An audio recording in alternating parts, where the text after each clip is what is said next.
নমস্কার বন্ধুরা, news today চ্যানেলে আপনাদের সবাইকে স্বাগত। আইপিএল 2026-এ কেকেআর এর স্বপ্ন শেষ, তাই 2027 সালের জন্য কেকেআর কে ভাবতে হবে এবং তাদের প্লেইং 11 থেকে কাদেরকে রিটার্ন করবে এবং কাদেরকে রিলিজ করা হবে সে নিয়েই আজকের আপডেট রয়েছে। এবং কেকেআর এর বোলিং অ্যাটাকে দুর্দান্ত অ্যাটাকিং হতে চলেছে, সেটাও কিছু আমরা আলোচনা করব। তাই ইন্টারেস্টিং একটি ভিডিও হতে চলেছে, ভিডিওটি শেষ পর্যন্ত দেখতে থাকুন।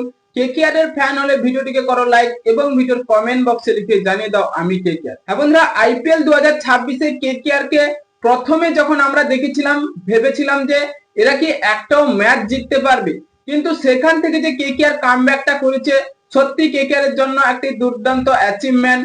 এবং 2027 সালের জন্য তাদেরকে ভাবাচ্ছে যে এবং এইসব প্লেয়ারদেরকে রাখলে হবে এবং এদেরকে ছেড়ে দিলে হবে, এই প্ল্যানিং এ হাঁটছে এবার কেকেআর। কারণ ম্যাচ শেষ, এবার 27 অর্থাৎ পরের মরশুমের জন্য ভাবতে হবে, সেটা ম্যানেজমেন্ট অবশ্যই বলছে। কারণ অভিষেক নাইয়ার বলেছে গুড প্লে কেকেআর, কারণ তোমরা শেষে এসে যে খেলেছো সত্যি কেকেআর এর জন্য এটা অনেকটাই অ্যাচিভমেন্ট। তাই কেকেআর 2026 সালে যে ভুলটা করেছে ভাই ক্যাপ্টেন্সি, তাই 27 সালের জন্য অবশ্যই কেকেআর কে প্ল্যানিং এ রাখতে হবে একটি যেন নতুন ক্যাপ্টেন্সি আনা হয় এবং দুর্দান্ত তিনি যেন কেকেআর এর হয়ে কিছুটা করে দেখান। সেই আজিঙ্কে রাহানে তিনি 2025 সালে 8 নম্বরে শেষ করেছিলেন এবং 26 সালে এসে 7 নম্বরে শেষ করছে। তাই কেকেআর ভাই এভাবে হয়তো তিনি তৃতীয় বছরের জন্য যদি করে যায় তিনি 6 নম্বরে শেষ করবে। তাই এভাবে কি কেকেআর উঠবে? তাই কেকেআর কে ক্যাপ্টেন্সি পরিবর্তন করতে হবে। আমরা শুনছি যেটা কেকেআর এ নাকি হার্দিক পান্ডিয়া আসতে চলেছে, এটা কতটা সত্যি এখনো আপডেট আসেনি কেকেআর এর তরফে।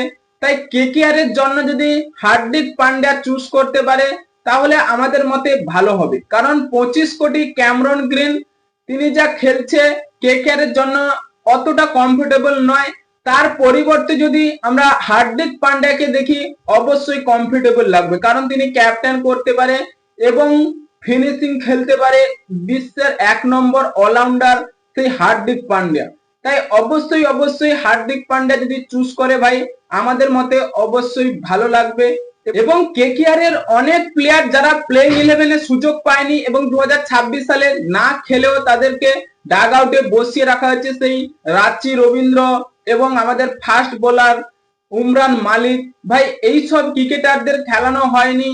এবং একটা বিষয় কেকেআর এর যে ফিনিশার রূপে রাখা হয়েছিল রমনদীপ সিংকে, ভাই তাকেও ছেড়ে দিতে চলেছে কেকেআর। তাই এই সব ক্রিকেটারদের বসিয়ে রেখে বা টাকা গুনে কি লাভ?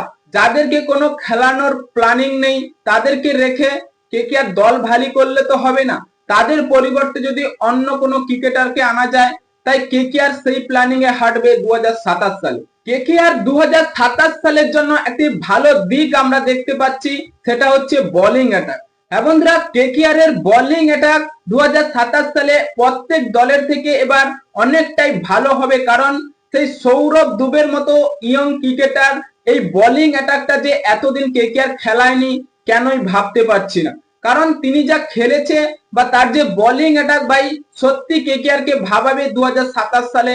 অবশ্যই প্লেইং 11 এ থাকবে হাসিদ রানা, মাতিসা পাতিরানা এবং এই সৌরভ দুবে। তাই কেকেআর 2027 সালে বোলিং অ্যাটাকে শক্তি বাড়বে এবং স্পিন অ্যাটাকে থাকছে বরুণ চক্রবর্তী, সুনীল নারিন এবং অনুকূল রয়।